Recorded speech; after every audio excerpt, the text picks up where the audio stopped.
Season 1, the story of Victor Newberry, is one man's Dakota Spotlight, Season 2, Zealand, the untold story of Wade and Ellen. Season 3, The House on Sweet and 7th, Chasing Billy, A Pursuit for Justice. Season 5 of Dakota Spotlight, A Better Search for Barbara. This is Season 6, Vanishing Act, The Untold Story of Kristen Deedy. Call Me Shelley, The Mysterious Disappearance of Michelle Juleson. Season 8, Unresolved, The Murder of Joel Lovely. This is Episode 3 of The Mandan Murders. This is Season 10, You Killed Chris, A Friend's Fight for Justice.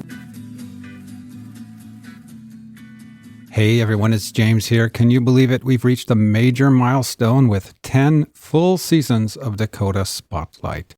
It feels just like yesterday we started on this journey together.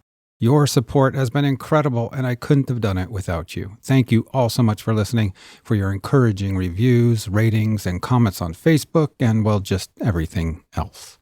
To celebrate this milestone, I thought it would be fitting to take a trip down memory lane, back to 2019, and revisit the very first episode of Dakota Spotlight. That's right, Season 1, Episode 1. Back then, I had no idea how the show would be received, and I could not have imagined we'd be here today, 9 seasons later. Some of you have heard this episode before, and some of you have not. Regardless, I do hope you will have a listen and join me in celebrating this milestone. So without further ado, here is the very first episode of Dakota Spotlight. I'll pipe in again at the end.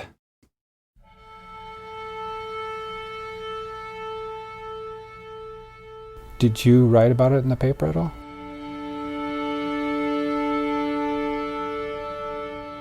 I don't think I did.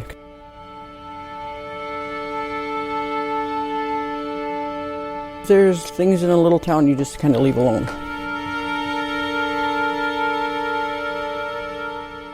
For Victor that night to leave the bar without a coat or his phone or anything else was just very, very unlike Victor.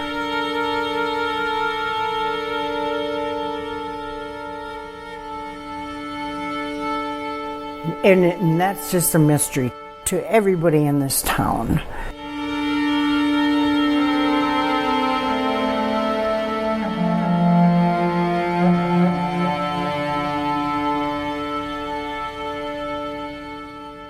The first time I heard about the perplexing death of a man named Victor Newberry, I was drinking a beer in a dark and stale bar in western North Dakota. This was in September of 2016, while I was attending a fall festival celebration in a little town named Hebron. The rural community was a home to less than 900 people, and at the time, I was one of them. This festival is an annual event with a parade, street dances, cakewalks, vendor shows, and other activities for both kids and grown-ups. It was during this grown-up activity of day drinking in a bar that I struck up a conversation with a rancher named Phil, although that's not his real name. Phil told me the story of this man's death. He explained that this man named Victor had moved to North Dakota from Georgia several years earlier. He lived in a small town named Glenolan, North Dakota, population 800 or so, just 15 miles from where we were sitting at the time. On an early morning in December of 2014, Victor was found lying dead in the snow next to his vehicle just off of a gravel road. It was a lonely and quiet spot, Phil told me, about a half a mile outside of the town of Glenolan. Now, Phil is not a friend of mine exactly, more of an acquaintance, but I do know that he likes his whiskey, and he's known around the area for his barstool storytelling. Someone once told me that Phil is just a drunk dumbass, but I never found him to be dumb exactly, nor an ass, although, yes, occasionally drunk. To me, he was always just a middle-aged, weathered cowboy with an entertaining sense of humor and an arsenal of tall tales, stories that resonated more like fables and fairy tales, anything to hold an audience. Of course, Phil or no Phil, if you're looking for tall tales, there's no better place to find one than in a dark, small-town bar in western North Dakota. So Phil is not an outlier out here. He's just a little more eccentric and animated than most barflies. If most people take his words with a grain of salt, I took them with a heaping tablespoon. So as Phil told me this story, I crossed my arms in subtle defiance, and I offered only a skeptical ear. Phil explained that the cops who had investigated Victor's death claimed that Victor had been so drunk that he had fallen out of his vehicle when he stopped along the side of the road to urinate. He fell down, he hit his head, and then he froze to death under a Midwestern Milky Way.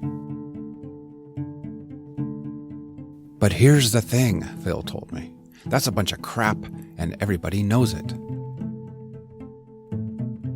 Phil explained that the spot where Victor died was in the opposite direction of Victor's home, and Victor had no friends down that road, nor any other reason to be out there whatsoever. It made no sense, he said. But more importantly, there was this. Phil said that on the night Victor died, Victor had been in an altercation in a bar in Glen Ullin, and the cops came to break it up. And then the next morning, Phil says, what, they just find Victor dead out north of town in a place he has no business being? He was murdered, he got whacked, and everyone knows it. Even the cops know it. I took another sip of my beer and I asked Phil why the cops wouldn't do anything about a murder. Phil lowered his voice then and leaned into me a little closer. I'll tell you why, he said. His remaining teeth peeked out at me from behind a thick and crusty mustache. They were crooked and stained yellow from decades of tobacco use. His eyes squinted as if he needed to concentrate, but also as if suggesting to me that I too should concentrate and listen closely. Because, he said, the guys who killed him are connected to the mafia out of Boston. Do you think the sheriff in this little county is going to take on organized crime? I don't remember if I answered his rhetorical question or not, but before parting that evening, I did ask Phil if an autopsy had been done on this man named Victor.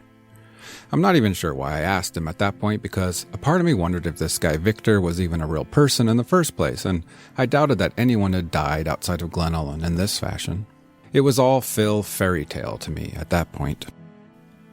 An autopsy, Phil pleaded. Are you kidding me? They cremated him faster than green grass through a goose, he said. It was a cover-up, believe me. I didn't believe Phil. Instead, a little later, I walked home from the fall festival, fell into bed and into slumber with very little thought of a man named Victor Newberry, a man I wasn't even sure ever existed in the first place, and if he had, certainly was not murdered by organized crime in a sleepy little boring town on the Dakota prairie.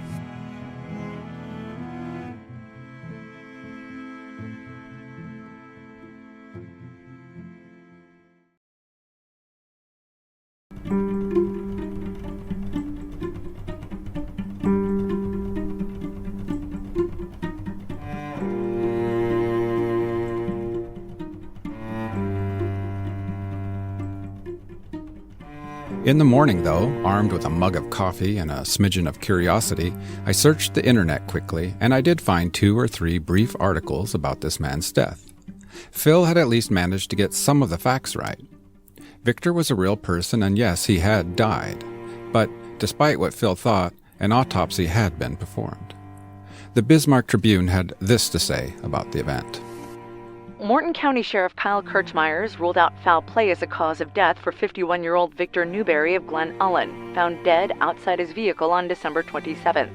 The autopsy found that Newberry died of hypothermia due to prolonged exposure to cold outdoor weather, Kirchmeyers said. The sheriff added that alcohol played a role in Newberry's death.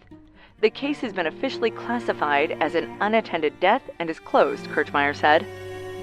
The 2 or 3 other articles I found just rehashed this same information. I wasn't surprised that Phil was wrong about the autopsy. If anything, I was surprised how much he got right. But for me, that was the end of the story, really. The medical examiner obviously did not find any signs of a homicide, and the sheriff ruled out foul play. Case closed, end of story, and end of my curiosity. I made a mental note that I would politely inform Phil that he might want to check his sources a little better the next time. I thought I'd run into him soon enough, but as it turned out, that would not occur for almost 2 years. It was in the early summer of 2018 when I finally did see him again. It was in Glen Ullin, North Dakota, the place where Phil lives and where Victor Newberry died. I reminded him about the story, and we talked for a moment. I let him know that I'd found the newspaper articles online and that he was wrong. An autopsy had been performed. Well, he said, just because it says that in the paper doesn't make it true. Besides, he added, what makes you think the coroner wasn't in on the cover-up? I let out a sigh, and I tried to talk some sense into Phil. I reminded him that small towns like Glen Ullin are renowned for everyone knowing everyone else's business. Conspiracies, on the other hand, require secrets to be kept. I pointed out, too, how absurd it all sounded. After all, what in the world would the Boston mob be doing in Glen Ullin, North Dakota, a little agricultural town on the prairie? Phil took a step closer to me and shook his index finger in my face. "Fuck all that," he said. "They whacked him. You don't know the half of it." I became frustrated. I probed Phil for more information about who had supposedly killed Victor and why, and so on. But suddenly, good old loudmouth Phil clammed up completely and didn't have anything more to say.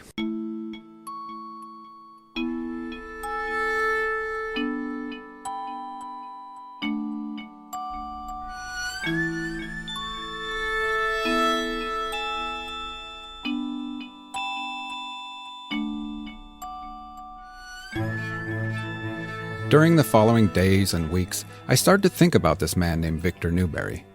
I wondered if he had a family, loved ones. How would they feel if they knew that someone like Phil was walking around making these claims, telling stories and captivating audiences with his tales of Victor? I realized that there were two things that bugged me about it all. First of all, most likely Victor was not a victim of foul play, in which case it felt, disrespectful somehow to be spreading this cheap rumor around. And secondly, if Victor really was killed, and if everyone knew about it, as Phil claimed, then in that case it was even more absurd for people to be just talking about it on a bar stool and not doing anything about it. I admit that at the time I didn't really know exactly what a person would do or could do. I only knew that it did not sound right or feel right to do nothing. These two concerns began to occupy my mind more and more, and in a way it was a good thing too, because my mind was trying to not think about some other things at the time. Which brings us to what I now realize was the final straw, or perhaps the true catalyst that propelled me into this story about Victor Newberry. This final straw was a product of the times we live in, the zeitgeist of now. We all know that the United States has become divided on many issues, but there's a new trend of disagreement happening that confuses and concerns me more than any other issue. This is the concept of truth versus fake news versus personal interpretations of facts. By the time I heard people saying things like, "Your facts are not my facts," I tuned out. I had to. I turned off the news, turned off my TV, and I began to back out of the room. Because to live in a world where there are no accepted facts anymore, where actual facts can be brushed aside and disregarded at the mercy of mere opinions, denounced as lies or false or fake, no matter how much proof is provided, that is not a world I want to see or live in, or at least it's not a world I'm able to navigate. So, instead of living in it, I excused myself from the American table for a while, and I decided I would dine alone from now on. It was in this void that Victor's death invaded my thoughts. I realized I wanted to know exactly what happened to him, and I hoped focusing on that might help me forget these other things. But of course, it all backfired in the most fantastic and meaningful manner. I understood immediately that to paint the true story about Victor Newberry's life and death, I would need a palette covered in facts. But then I was back at the beginning again, because if my facts are not your facts, or Phil's facts, or the sheriff department's facts, then what does any of this mean anymore? How can we ever arrive at a truth? I wanted to find out what happened to Victor for his family, but I needed to find out what happened to him for myself. It was my displaced and temporary surrogate life. I thought that if I could just retrace and scrutinize Victor's every last moment, hour by hour and minute by minute in this tiny little place on the prairie, I might demonstrate to Phil and reaffirm to myself all those things that make the world still make sense. My faith that facts still exist, they are not pliable, they are not the same thing as opinions, and anyone, including me and you, can still go out and discover real truths. I walked into this journey with many assumptions. I assumed there had never been any altercation at a bar the night Victor died, and I assumed I would find 0 East Coast connections to this story. Mostly, though, I assumed that understanding Victor's death would be straightforward, and that it would come quickly, simply, and easily, with few surprises. As it turned out, I was wrong about just about everything.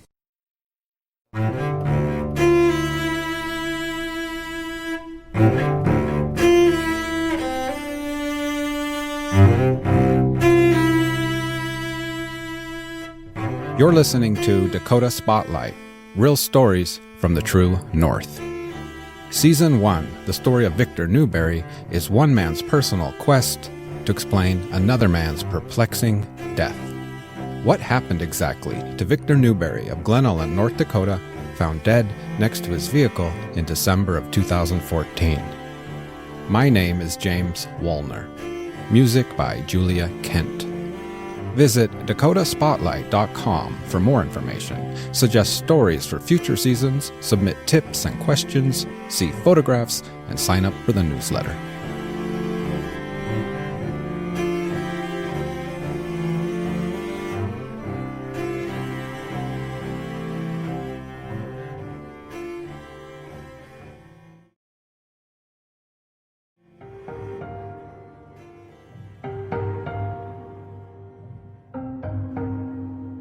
Imagine you wake up one morning and you realize that despite everything you might have learned about the origin of the universe, in school or in your church or elsewhere, feels suddenly irrelevant. Never mind if everything started with the Big Bang 14 billion years ago, or if God painted it all in 6 days with a few elegant strokes of hand.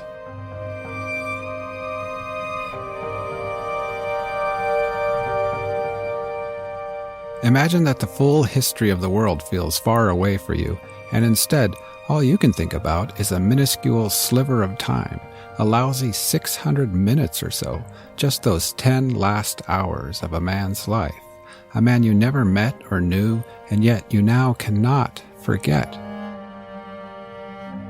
Imagine you've asked about 20 people what they know about this man's death, and you've been given at least half as many answers. It was a drug deal gone bad. It was a mafia hit. He was killed by a jealous girlfriend. It was carbon monoxide poisoning. He overdosed. The cops never looked into it, and it was a cover-up. Imagine almost all of these 20 people have warned you not to look into this, and they've laughed at you too when you said you'd just go to the sheriff and ask him what happened. They won't tell you anything is all you've heard. Imagine you feel stuck in this, overflowing with questions yet running empty on answers. What would you do, and where would you start? Let me tell you, you struggle at first with questions and considerations. You remember your acquaintance Phil and how he used or abused the story of Victor's death to hold an audience, probably just to feel a little less lonely each night in his remote and sparsely populated corner of the world. And then you question your own motives. Are you nothing more than this, you ask yourself? And then a fog of doubt descends and clouds your vision. But in the end, the fog clears, and the bottom line is right there in front of you, so ever present. The bottom line, you conclude, is a man died. A man died, and there is apparent widespread and serious uncertainty about what happened. The story, you realize, deserves to find its final resting place. And then you think of your own daughters, and you shake and shudder at the mere thought of one of their lives ending too soon, for any reason whatsoever, of course, but you can't even bear to imagine a fate wandering the planet without knowing exactly what had taken your precious little girl. That too is part of your bottom line, and you hope that if you were not around yourself to find out what happened to your daughter, maybe someone else would, especially if people were talking openly about foul play and then simply shrugging their shoulders and going on about their daily business, frying eggs each morning in a crusty skillet, driving to work, humming their favorite songs, harvesting corn, or falling asleep on the couch in the dark with Netflix flashing across their closed eyelids. So then you cut yourself a deal and you make a plan. The deal is that you will not jump fences to tell this story without pre-approval of at least one of Victor's loved ones. Trespassing through his family's territory, you know, would feel wrong. But if by chance they too are looking for answers and they open the gate for you and welcome you onto their property, then, and only then, will you journey forward. That's the deal. And if you ever get that far, well, then you have a plan waiting.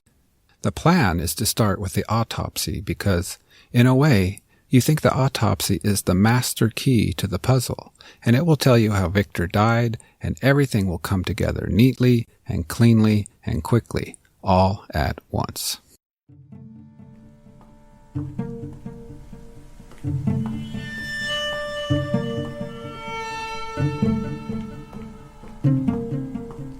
And I know one thing about my dad. He may have loved his alcohol, but he also loved his life. So just knowing him, I've never seen him to a point to where he couldn't handle or he couldn't function from the level of alcohol he took in. And I have seen this man consume large amounts of alcohol.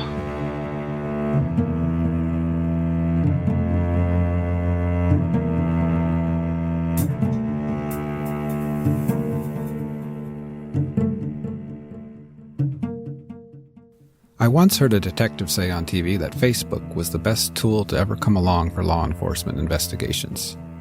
He had located several perpetrators through Facebook. He forgot to mention that it's not just a tool for law enforcement, but for private investigators, reporters, investigative journalists, stalkers, employment recruiters, and anyone looking for someone or friends of someone or just a way in to a circle of people. One morning in August of 2018, I jumped on Facebook to see if I could find some of Victor's family members. I typed in the name Victor Newberry, and suddenly there he was. Victor Newberry, Glen Ullin, North Dakota. In his profile picture, Victor was wearing a Pittsburgh Steelers cap, and he was looking into the camera. He wore a white t-shirt. In that photo, he looked Latino to me, but in another photo, he looked like he might be black. From the very beginning, then, any and all attempts to put Victor, his life, and his death into simple categories or boxes seemed doomed to fail. Searching his friends by the name Newberry, I found 4. There were 2 Facebook accounts for a Desiree Newberry, probably one and the same. There was one for a J.R. Newberry and one for someone named Felicia. I looked at J.R.'s account. It was hard to say how old this person might be, but I sent him a Facebook message. "Hello there," I wrote. "My name is James. I'm looking for family members of Victor Newberry. Do you mind if I ask you a few questions?" The next day, J.R. Newberry replied with 3 words. "What's going on?" I attempted to explain why I was reaching out to him, and he responded, "I'm his son." J.R. lives in Georgia. I asked him if I could give him a call. Hello? This is James from Facebook there. Hey, how you doing, James? I'm good. How are you today? I spoke with J.R., whose name is Johnny, for only a couple minutes that day. Johnny was on the road. He works as a foreman for a national moving group, so he's often traveling. He did at least make it clear that the cause of his father's death was still on his mind. I've had my concerns about it, but not being able to be there, know everything, know everybody, it's kind of hard to, have a firm understanding of anything. He also told me that he had in fact lived in North Dakota for a short time when he had worked for his father, who ran a business pouring concrete. He knew people in Glen Ullin. We made arrangements to talk on the phone another day when he was not working and traveling. Do you remember the first time or where you were or anything when you heard your father had passed away? Yes, I was actually in East Point, Georgia, around Camp Creek area, visiting a friend. I received a phone call on my phone, and basically my grandmother had told me that my father had passed on. That first day, what did they tell you had happened? What information did they have? Really no information given at that point. We were still waiting on all the sheriff's office to do their investigation, the coroner's report. Only thing we knew at that point was that my dad had passed on, and they said that he had froze to death. That's what they were thinking. The sheriff's office contacted my mom because she was the one that was basically handling everything as they were still legally married. And they just basically called maybe about 2.5 weeks after he passed, and they basically summed it up to him just being inebriated to the point where he fell out of a truck and froze to death. Do you remember them saying he was stuck or he just drove off the road? Did they say anything else? They said that basically he was parked wherever he was. And While he was parked there, he passed out and fell out of the truck and froze to death. Well, let's back up a little bit. You told me earlier that you lived in North Dakota for a short while. Is that correct? I did. He brought me on to help him build an ethanol plant, so I was on his concrete crew, learning how to form and finish concrete. I got there in May, and I didn't leave until January of the next year. It was 2005. Johnny said that he wanted to tell me a story. It was a memory of his, an observation about his father. He said it had been on his mind ever since he'd been told his father had died from drinking too much and then passing out in the cold. One night after finishing their day of work, we were at a bar. We get off work a little early, so we all went to the bar, me, my father, and probably about 35, 40 guys from the job site that all worked with us. That night happened to be Victor's birthday. Johnny had never beaten his father at a game of pool during his whole life, so he got an idea. So I figured, hey, it's his birthday. I've got a little help. There's some guys from the job. They're all buying him drinks. I'm going to buy him drinks, and I'm going to try to get him so drunk that I can finally win my first game of pool. A lot of alcohol was bought and consumed that night. It was like round after round. Guys were coming up, trying to celebrate his birthday with him, and they would buy a round for the crew and, obviously buy one for my father. Johnny even bought his dad a $100 glass of Crown Royal whiskey, which was Victor's favorite drink.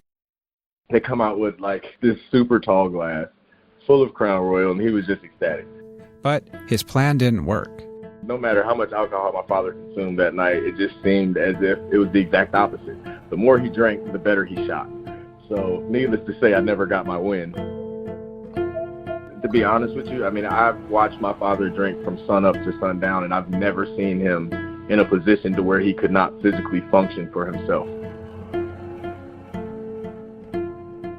It just didn't make sense to me for someone to say that's the reason my father died.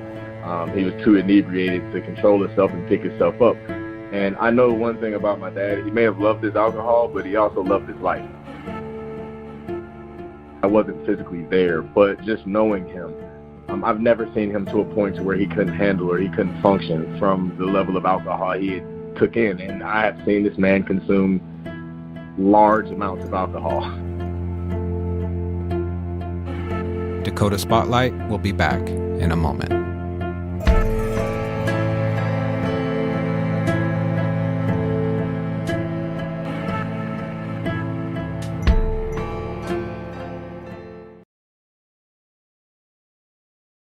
One note about Victor's private life at the time to help avoid confusion. Victor Newberry had been separated from his wife Nikita for many years, and although they had never legally been divorced, they both lived their lives as if they had been. After your father passed away, did anyone from North Dakota contact you? Did you have any friends up here who called you? And I received 3 phone calls. One from Donna Shantz, his ex-girlfriend. We were actually pretty close. She even worked on a couple of the job sites with us. A guy that he worked for or was working with named Ray Haverlew called and expressed his condolences and stuff like that and what he had possibly heard. And the third call was actually from his girlfriend at the time. And I don't remember her name. I don't really know much about her. The information that Donna gave me was that she had basically heard that there had been some type of altercation possibly, but nobody could say if it happened or not. It was just kind of like a rumor type thing, and she was expressing that to me. And she also was explaining to me the situation between the girlfriend and how she was basically handling everything as far as his belongings, his personal possessions, and stuff like that. But it really meant a lot to have those people call out and at least know somebody did care for him, Did Donna say who your father might have had an altercation with? She didn't. She said she wasn't there, but, she was just hearing the talk of the town and everybody kind of discussing it.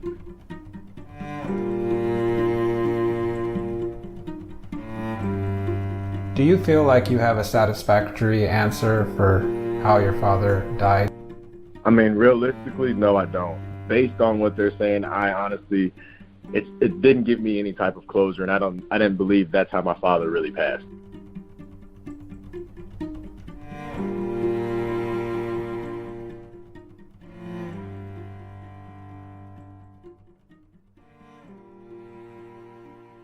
After I got off the phone with Johnny Newberry that day, I looked down at my notes. Johnny had given me his blessing to pursue this story. In fact, he said he would call his sister Desiree too, because he felt that I should speak with her if I wanted to learn more about their father, which I did.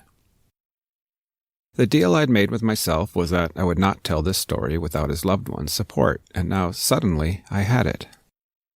Having made it this far, the plan was to start with the autopsy.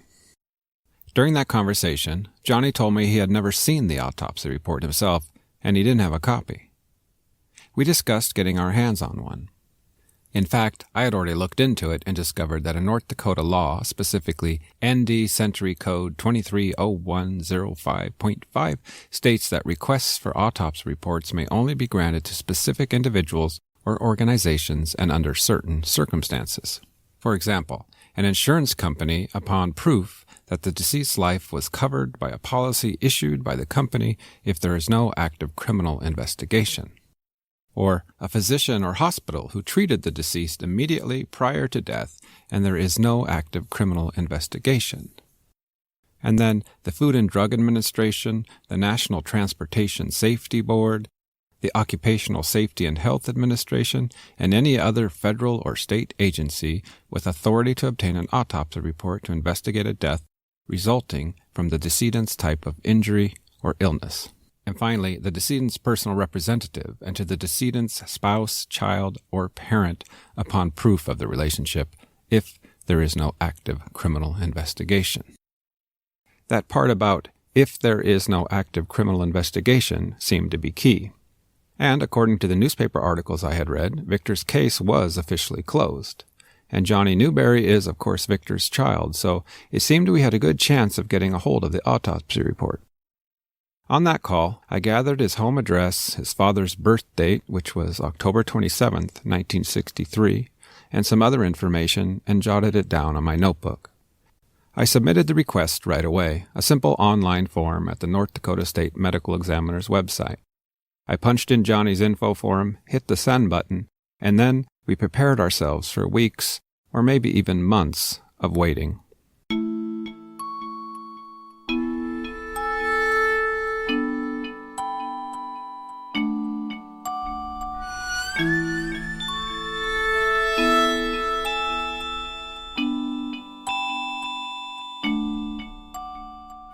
Due to the unknown length of this waiting period, suddenly my plan to deal with the autopsy first seemed a little inefficient. What would I do in the meantime, if anything? I looked again at my notes from my conversation with Johnny. I had written, Donna Shantz V's ex-girlfriend called Johnny after V died, said there was an altercation. And then on the next line, Ray Havelock, friend of V's. And then V's girlfriend at the time, name ? Dealt with V's belongings after his death. I looked at this list of names and considered trying to contact them to continue on this journey. But I resisted and stuck with my original plan. I did not want to disturb these individuals or drag them through potentially painful memories of their friend's passing, that is, not unless it would be essential to finding out the truth of Victor's death. And I wouldn't know that until we got the autopsy report, which I fully expected would tell us the story in a neat little package. And so, instead of reaching out to Donna Shantz and the others, I decided I would learn a little more about autopsies, coroners, forensic science, and pathology. I was surprised by what I learned, and I think it's going to surprise you too. Next time on Dakota Spotlight. Can you fingerprint it? And he goes, well, this isn't like CSI Miami or CSI, New York or whatever. It just doesn't happen like that. If there is no mandatory regulation or mandatory things that they have to do, if there's any doubt or question, there should be a second opinion. And then you have a family that looks at it, and it's typed on this neat paper, and there's this official seal, and they say, well, I guess they know what they're doing. Everyone calls these things rulings, that he comes to a ruling on the matter. And he himself has said that he believes that they're classifications and that they don't mean anything when it comes to legal proceedings. Wow, what a great trip down memory lane. Listening to that first episode brings back a lot of memories for me. I was so fortunate to have permission to use Julia Kent's amazing music. I'm so grateful for that. I also want to take a moment to express my deepest gratitude to each and every one of you. Your support, enthusiasm, and feedback have been a driving force behind this journey. Whether you've been with us from the start or just joined, your presence means the world to me. Thank you for believing in Dakota Spotlight and for being part of this amazing community. Stay tuned for more exciting episodes down the road, and as always, please take care. Thank you so much, and I'll see you next time.